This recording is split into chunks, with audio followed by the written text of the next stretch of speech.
If therefore ye have not been faithful in the unrighteous mammon, who will commit to your trust the true riches? And if ye have not been faithful in that which is another man's, who shall give you that which is your own? Jesus was telling and making this, I wouldn't even call a parable, but giving this example that he said, if you are not faithful of the unrighteous man, it means that if you're not faithful underneath of dirty money, if you ain't right with dirty money, how you gonna be right with honest money? Even criminals want honest people around them, because if I stole something, I don't want you to steal it from me.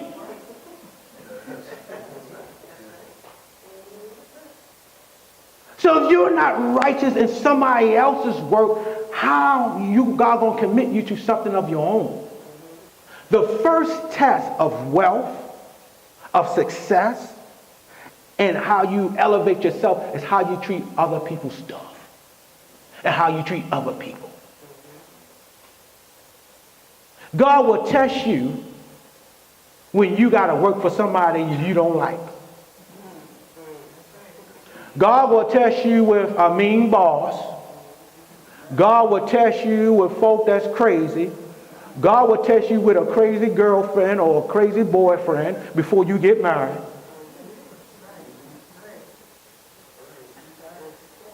God will test you in an apartment before you buy a house. And you got to be faithful over the least so God can bless you with more. Because you get trained when you get least. Least teach you want to make mistakes when it's least. You know what? I'm glad that hell broke loose early in ministry for me. I really am. I'm glad that the hell broke loose early in ministry for me. I don't want to be here talking to councilman so and this so and stuff breaking crazy off in my personal life. I'm going to meetings and banquets and I'm sitting on boards and stuff and I'm catching charges. So thank God, but you know what? It taught me how to be faithful. When I was in the hotel, it taught me how to be faithful in here. Matter of fact, let me give you 24 years at Coons taught me how to run this building. Everything I know about running this church, I learned at Coons. And guess what? I had to sit with a boss who, every time he wanted something, he called me to his office. And I wanted to, spiritually, at the time, I was in between salvation and in that whole 20 years, I wasn't always saved, 24 years, I wasn't saved. So when he called me to his office, I cussed every time he called me. And then he called me and that dealership was big. That dealership was his whole complex. And I'm all the way over in the corner somewhere. Come to my office. So I come up to his office. And he said, did so-and-so give you this? I was like, no. Okay, you can go back. I said, and we had phones. And he could have paged me and said, Terry Allen, call line so-and-so. And I said, why don't you call me on the phone? I just want you to come to my office. I said, you blankety blank. I did. I'm honest with you. And I said, what is wrong with him? He crazy, he racist. I'll call him everything. Why I got to come to my office? But you know what? God was teaching me discipline. Be obedient. In spite of this man calling me to his office. And guess what? I was the only one he called him out his office.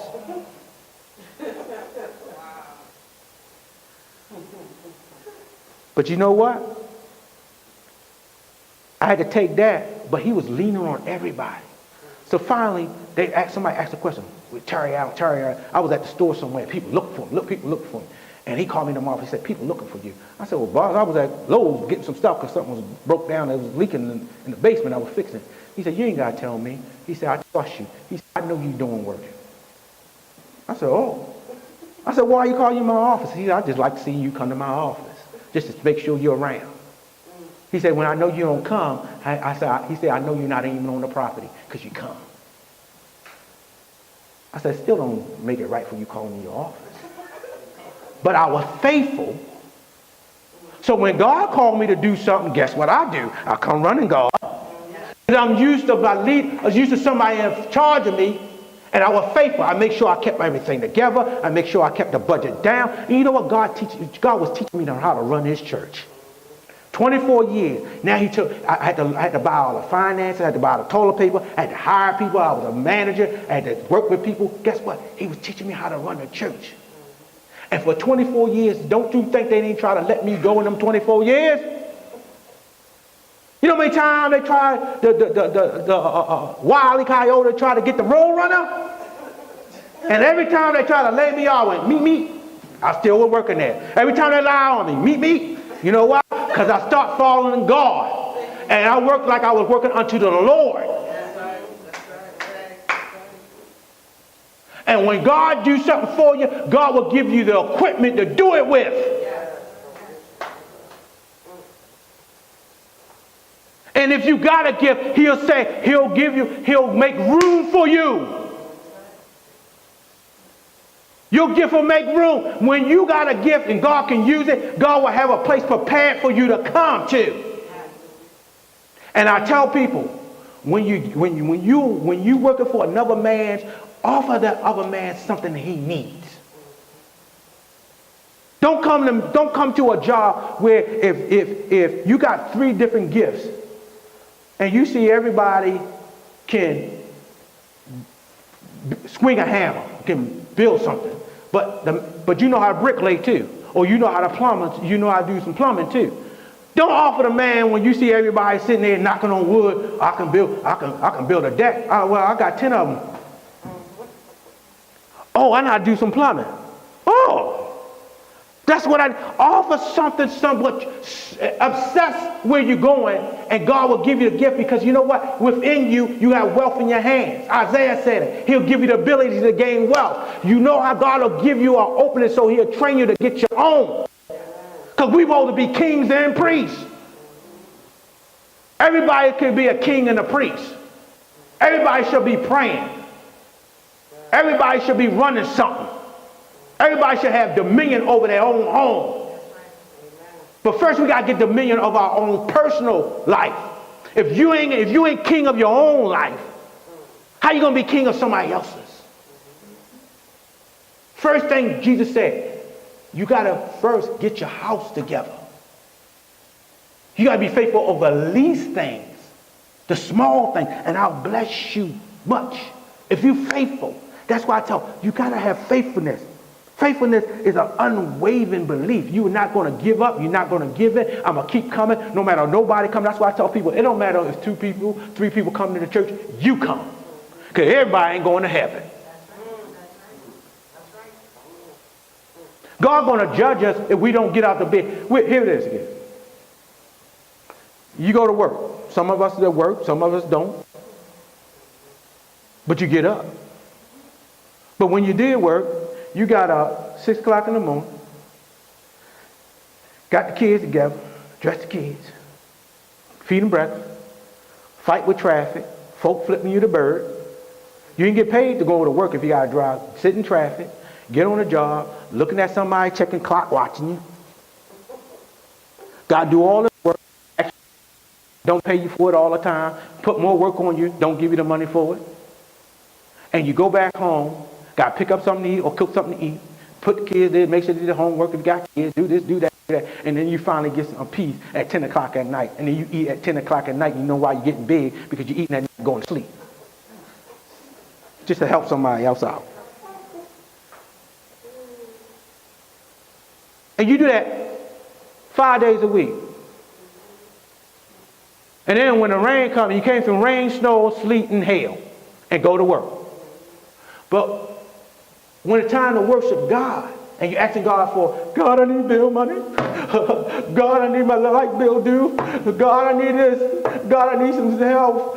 God, I need some finance. God, I need the sickness slip. You're doing all that during the week.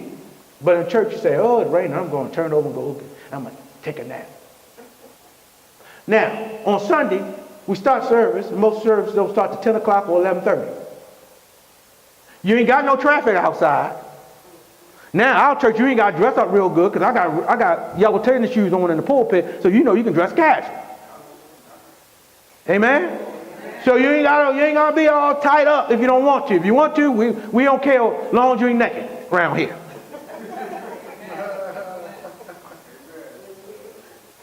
So you come as you are in church, you come with no traffic, and we don't charge you a mission to come into the church. We don't charge you no mission to come in and get all this nice air conditioning. We don't charge you when we give out free food and this and that, and we don't even realize you might not put $1 in the offering. This is the only place you can come in and they ain't got no, you cannot walk out of Walmart with a bunch of stuff and they won't lock you up. You can't walk in no place where they don't expect your money. Oh, that church just wants your money. All that. And we ain't faithful over God's stuff. And you leave out and we give out food, prayer, and all that stuff. Walmart ain't going to pray for you. Walmart ain't going to call you up and say, are you okay? Walmart ain't going to send word. Only time they're going to send word if you took something and they're going to come in your house with a warrant. And we faithful to that, but we're not faithful to another man's, which is God's. You render what Caesar's is Caesar's and render what God's is God's.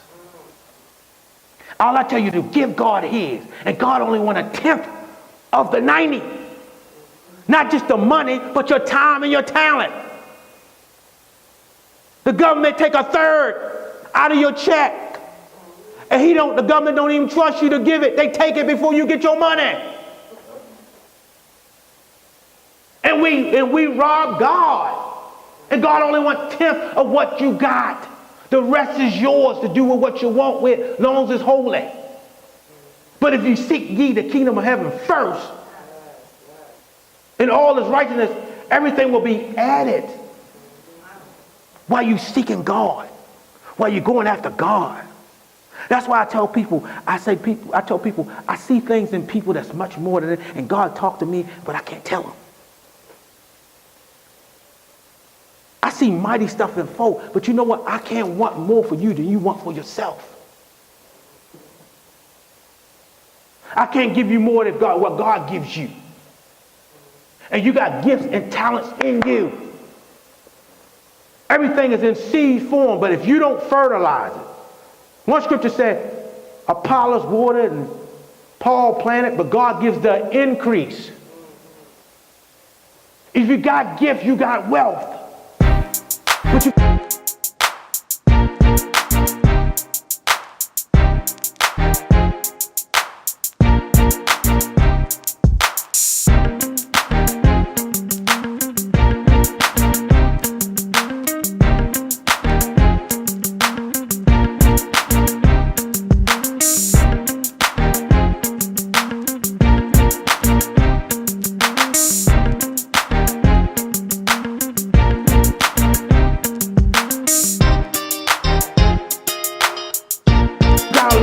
work it. You got to learn how to till it. And you got to learn how to take care of another man's. Because when you take care of another man, you get wisdom. Let me say this. I'm glad I messed up over there. Because when I messed up that man's stuff, I ain't had to pay for it. What do you mean, Pastor? I was putting this thing together and didn't know what I was doing. I broke it. Now, I ain't want to tell the man I broke it. I just went and bought another. Because I'm the maintenance guy. And I told him, he said, well, Pastor, you wasn't honest and tell him. I told him I couldn't do it. He told me to do it anyway. He still saved money. But even though I broke the little part, it will cost them $300 or $400 to have a serviceman to come in. So I fixed it, and he saved $300 or $400. He didn't worry about the little part that cost $20. But guess what I got? I fixed it. Now I gain another skill. I fixed it. Now I got more knowledge. I fixed it. I came more worth to him. And he said certain things I was doing, and I built this new room, and he said, Terry, I got the estimate of putting a new room in. I said, yeah. He said, he looked around, and we were just me and him in the office, and I'm looking around too. And he said, could you build an office? I said, yeah. I said, but I can't do my regular job and do this and do that. He said, well, you know, you can get a little overtime. You know me, I need the office. So I knew the unwritten rule. He was telling me to get it done. So I went and brought the wood and put the door together. And I said, Lord, I don't really know how to do an office. So I said, you know. And I started praying. I said, Lord, tell me how to do it, because it was in an unlikely spot. So I had to measure it out. And I said, Lord, and I was praying the whole way. Lord, give me your cunning work. I was praying. Don't you know I put the wood together and framed it and put the door on and painted it. And then when the owner, Mrs. Coons, came, she said, I was going to get an estimate on building a new wall. Who put the new office in? Terry. Oh, Terry, you're talented. And I'm like, no, he still ain't paid me.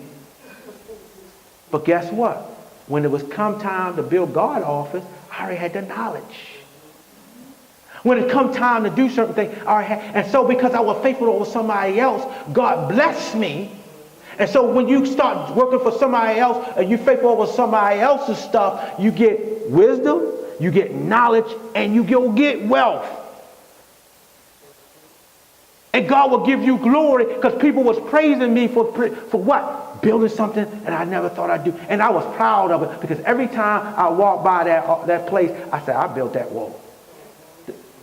That's what Solomon said. The work of your hands will give you glory. Everything is vanity upon vanity. And see, when you do another man's, then God trained me how to. God, sometimes, some of y'all, the reason why you're not blessed, because God is giving you a test and you keep failing it.